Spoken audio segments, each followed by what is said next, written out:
We heard about a book called Rights of Man. It was written more than 230 years ago. Why are people still talking about it today? Does it still have anything to teach ordinary citizens?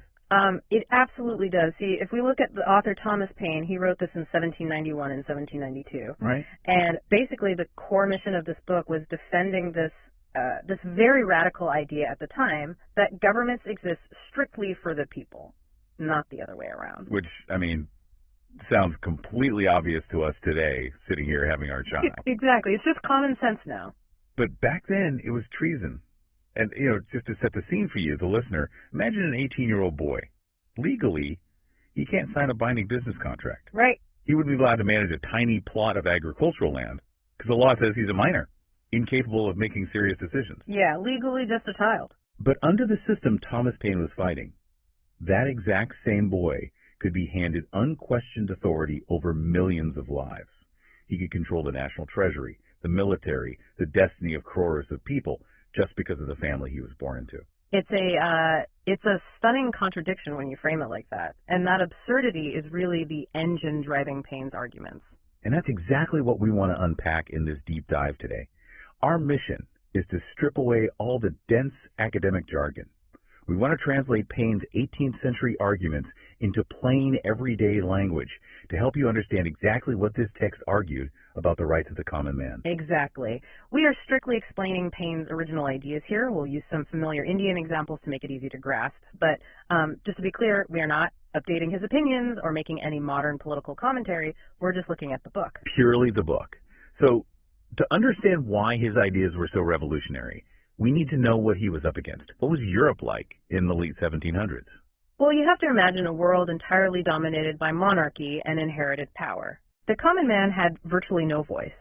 Power belonged to kings and this tiny elite circle. And this power was, treated like property, passed from father to son. So your destiny was sealed at birth. Completely. But then the French Revolution happens. The French people completely shatter this ancient system. They pull down the monarchy. Which must have terrified the kings in other countries. Oh, absolutely terrified them, especially the elites across the Channel in England.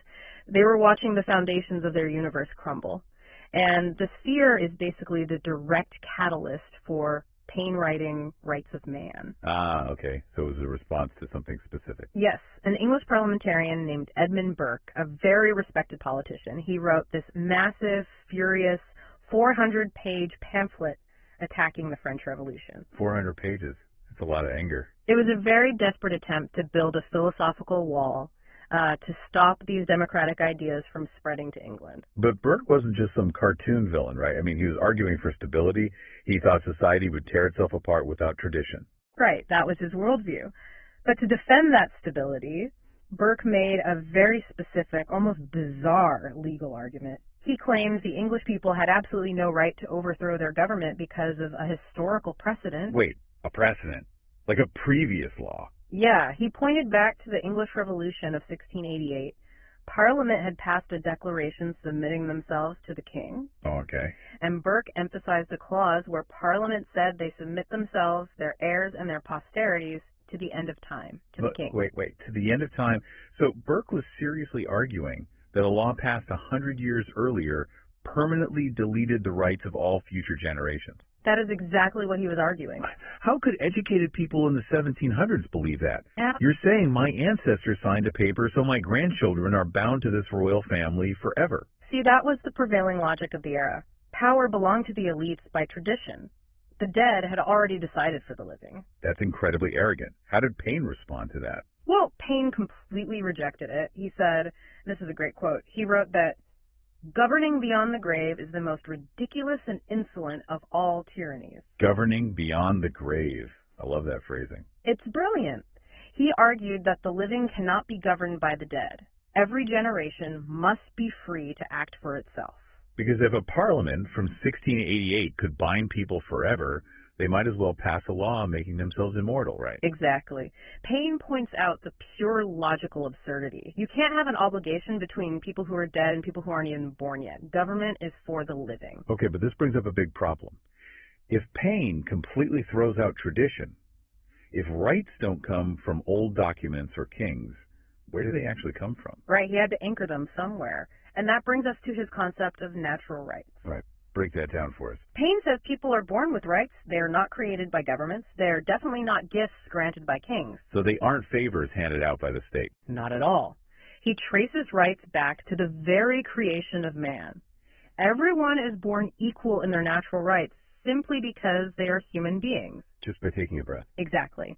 These include intellectual rights, freedom of religion, freedom of thought, and the right to seek comfort and happiness. Okay, let me pause you there. This sounds incredibly familiar to anyone who has read a civics textbook. It's a lot like how we think about fundamental rights in the Indian Constitution today, right? We're taught that rights like freedom of speech belong to the citizens inherently. The state is supposed to protect them, not grant them as a favor. Yes, that's a really good explanatory analogy. It's the same basic philosophy, but just as a mandatory disclaimer here for the listener, this is only a comparison to help understand Paine's idea, not a claim that the book is discussing the Indian Constitution. Of course. Paine was writing centuries before our Constitution. Right, but the logic is parallel. The rights belong to the citizen first. Okay, but I have a question here. If we are born with all these perfect natural rights, why do we need to form a society or the government at all? Why not just live entirely free? That's the crucial step. Paine says while your natural rights are perfect, your individual power to execute them is not. What do you mean? Well, say someone steals from you. You have a natural right to judge your own cause and seek justice. But what if the thief is physically stronger than you or has a gang of armed friends? Okay. I have the right to get my stuff back, but I don't have the muscle. Exactly. You are right in principle, but you lose in reality. So what you do is you deposit that specific natural right into the common stock of society. So I trade it in. Sort of. Yeah. You pool your rights with everyone else to gain the protection of the community. That's how civil rights are formed. Society isn't giving you a new right. It's just pooling everyone's inherent rights to create a stronger defense. So I give up my right to vigilante justice, and in exchange I get the police and the courts. Precisely. But Paine draws a hard line. He says you never surrender your intellectual rights. You don't need society's help to think or to follow your religion, so those are never deposited into the common stock. Which means the government has absolutely zero jurisdiction over your mind. None whatsoever. That perfectly leads into Paine's views on why governments exist.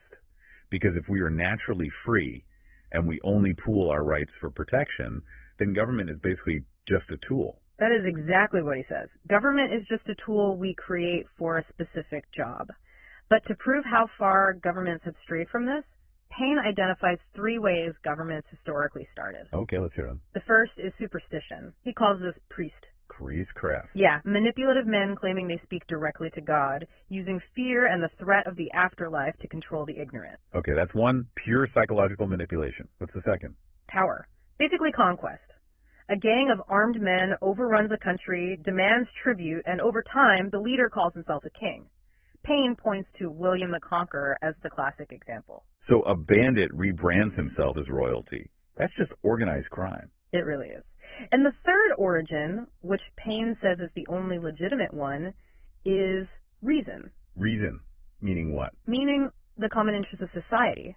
Governments created by the people as a social compact. Now wait.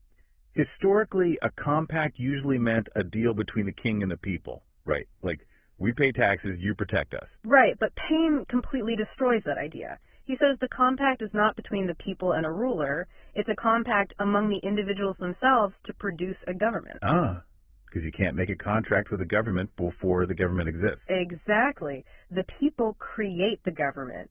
Therefore, its sole purpose is to protect their natural rights. If it stops doing that, it fails its entire purpose. Let's ground this for the listener with a very relatable Indian analogy. Think about a housing society committee, or a village panchayat, or a resident welfare association, an RWA. Right, that's a great way to picture it. In a housing society, the residents come together and elect office bearers, right? A secretary, a treasurer. And they are elected to work for the members to solve common problems, like security guards or fixing the water pump. The members do not exist to serve the office bearers. Exactly. And let's make it clear, this is only an analogy to explain the concept of delegated power. Obviously, Paine wasn't talking about neighborhood RWAs. Sure. But the dynamic is identical. If the RWA secretary suddenly acts like a king and demands tribute, the residents just vote him out. because the power always remained with the residents. But you see, kings always acted like the people existed to serve them. Right, and that's what I want to ask about. Historically, these kings treated the common man like cattle. How did Paine dismantle this whole divine right and royal superiority? He dismantled it through the concept of popular sovereignty. True power always resides with the citizens, not with the bloodline. He was pretty ruthless about hereditary rule, wasn't he? Oh, he used brilliant, sharp wit. He called hereditary rule a mental leveling system. He said it was just as absurd as having an hereditary mathematician or an hereditary wise man. I mean, it is funny when you think about it. You can't inherit a skill like mathematics. Right. Nature doesn't pass down wisdom through bloodlines. A king's son becoming king simply because he was born into the family is ridiculous.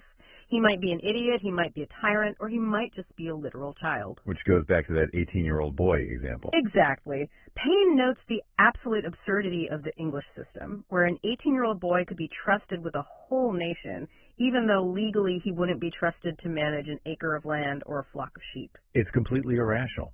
And it reminds me a lot of modern discussions about dynasty politics, where a leader's child expects to take over a political seat simply because of their family name, regardless of their actual merit. Yes, that entitlement is exactly what he's critiquing. But again, just as a mandatory disclaimer here, this is only an example to understand Paine's criticism of inherited political power. Yes, to be completely clear to the listener, we are remaining entirely politically neutral.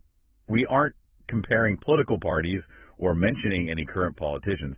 This is just a conceptual analogy. Absolutely. The core idea is that power shouldn't just be handed down like a family watch.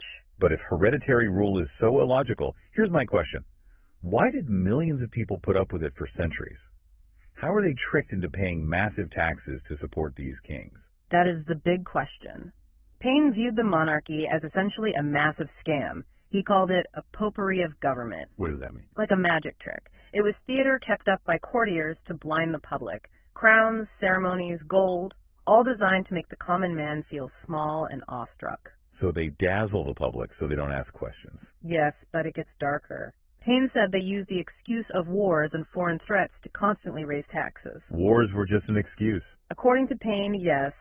He argued that governments didn't raise taxes to fight wars. They started wars to raise taxes. Wait, really? That's incredibly cynical. It is. He saw war as a system to extract public money for the lavish lifestyles of the elites. A permanent crisis meant a permanent excuse to tax the common man. So the farmer pays for the war, fights in the war, while the elites profit from it. Exactly. Okay, so if power truly belongs to the people, and they reject kings and these fake wars, how do they organize that power safely? I mean, how do you make sure the new government doesn't just do the exact same thing? And that leads us to Paine's ultimate solution, a formal constitution. But wait, didn't England already claim to have a constitution? Burke loved talking about the English Constitution. They did claim that, but Paine explicitly mocked the English system. He said England doesn't actually have a constitution. Why not? Because Paine explicitly states that a constitution comes before a government. It is the act of a people constituting a government. Okay, so the creators and the created cannot be the same thing. Precisely. What England called a constitution was just a history of putting minor restrictions on a conqueror, like the Magna Carta, and the English Parliament could just legally change its own rules. If the government can change its own rules, then it's above the rules. Exactly. In contrast, Paine praised America like Pennsylvania and France for actually writing down the rules first. The Constitution dictates the powers of the government, how elections work, and how public money is spent. So the government gets its authority from this document and cannot place itself above it. It absolutely cannot alter it arbitrarily. It's like a civics textbook analogy again. The Constitution is the foundational rule book. Even the highest elected representatives are just players on the field. They cannot change the dimensions of the field or the rules of the game just to suit themselves. Exactly. The rule book is supreme. But Paine seemed to think a constitution is the ultimate solution. But let me push back a bit. Didn't he also say that the dead shouldn't govern the living? He did. So what if the Constitution gets old and outdated? If we are stuck following a document written 200 years ago, aren't the dead governing the living again? That is a brilliant point, and Paine saw that exact paradox. That is why he believed that a good constitution must contain the rules for its own amendment. Oh, so the rule book has a rule on how to update the rule book. Yes. He praised the new constitutions for allowing occasional revisions. He wrote that the rights of man are the rights of all generations. So a society shouldn't be trapped by its own past. Never. The living always have the right to update the rules to fit their current reality. That is incredibly practical. Yeah. So let me just summarize this whole journey for you, our listener, because we've covered a massive amount of ground. Yeah, we have. We've explored how Paine shattered the illusion of hereditary kings, exposing it as a ridiculous system that treats humans like property. We define natural rights as inherent to all humans, tracing them back to creation. We explained that governments are merely tools like an RWA created by the common man to protect those rights. And finally, he championed a written constitution as the ultimate rule book that sits above the government. It's a complete shift in how to view power. It really is. And to bring it back to you, the listener, why does this matter today?